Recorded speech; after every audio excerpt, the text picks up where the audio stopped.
But another interesting part of this is, for me as a journalist covering this topic, it's clear that the government, not just the Labour administration but the previous Conservative one, has enacted a cover-up. Because Kenny McCaskill, who was one of the leaders of in Parliament for trying to get transparency around this, around the use of RAF Act criteria, around the spy flights and arms as well, he asked a question about RAF Act criteria in November 2023.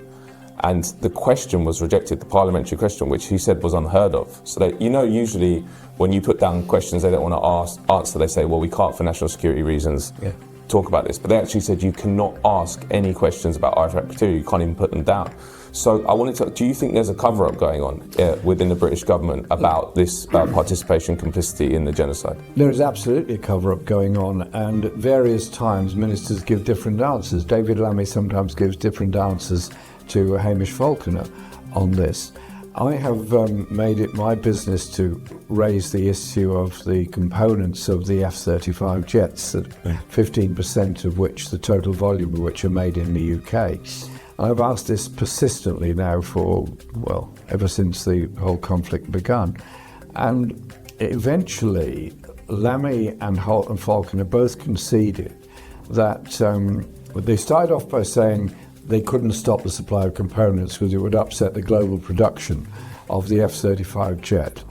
They then went on to say eventually that they wouldn't supply parts directly to Israel.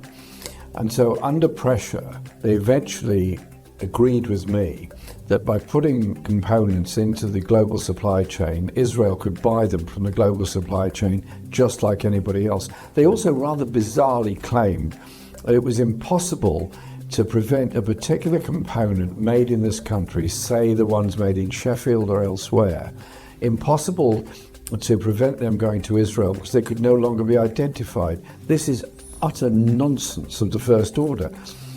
These arms supply companies are very efficient and also very well aware of all of their components, and so everything is traceable.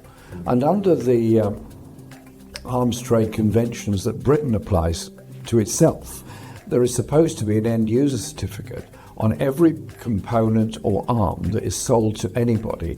They have to sign an end user certificate to say it will not be used to commit crimes against humanity or war crimes, genocide. I rest my case. We are supplying parts for F-35 jets that are committing acts of genocide in Gaza.